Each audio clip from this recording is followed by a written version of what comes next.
Class 1 में पढ़े, राउरकेलाରେ रहे। ଆପଣଙ୍କୁ ମଜା ମଜା ଗପ କହିବି, ମୁଁ ଜାଣିବା ଆଉ ଭଲ କଥା ବି କହିବି। ଆସନ୍ତୁ ସାଙ୍ଗ ହବା। ସାଙ୍ଗମାନେ ନମସ୍କାର, କେମିତି ଅଛନ୍ତି? ଆଜି ଗୋଟେ ସୁନ୍ଦର ଗପ ଶୁଣନ୍ତୁ। ଗପର ନାଁ ହଉଛି ମୋବାଇଲ ଜେଲ। ଆମ ଘରେ ଗୋଟେ ଛୋଟ ପିଲା ଥିଲା। ବାପା ମା ଆଉ ଭଉଣୀ ସହିତ ରହୁଥିଲା। ତାର ବହୁତ ସାଙ୍ଗ ଥିଲେ। ସିଏ ସମସ୍ତଙ୍କ ସାଙ୍ଗରେ ଖୁସି ଥିଲା। ସିଏ ସାଙ୍ଗମାନଙ୍କ ସହିତ ଖେଳୁଥିଲା, ବୁଲୁଥିଲା, ବହୁତ ମଜା କରୁଥିଲା। ବାପା ମାଙ୍କର ସହ ବୁଲୁଥିଲା, ତାଙ୍କ ଠାରୁ ଗପ ଶୁଣୁଥିଲା, ଭଉଣୀ ସହିତ ଖେଳୁଥିଲା।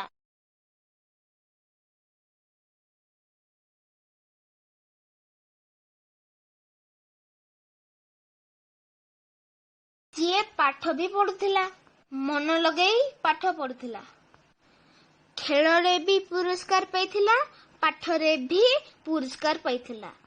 ତାର ଜୀବନ ଖୁସିରେ ବିତୁଥିଲା। କିନ୍ତୁ ସେ ଦିନେ ଗୋଟେ ମୋବାଇଲ ପାଇଗଲା। ତା ପରଠୁ ତା ଜୀବନ ପୁରା ବଦଳିଗଲା। ସବୁ କିଛି ଏପଟ ସେପଟ ହେଇଗଲା। ସିଏ ଦିନ ରାତି ମୋବାଇଲ ଧରିକି ବସିଲା। ଭଲ କି ଖାଇଲାନି, ପିଇଲାନି, ସାଙ୍ଗଙ୍କ ସହିତ କଥା ବି ହେଲାନି। ଖେଳ ବନ୍ଦ ହେଲା, ମନ ଦେଇକି ପାଠ ପଢିଲାନି।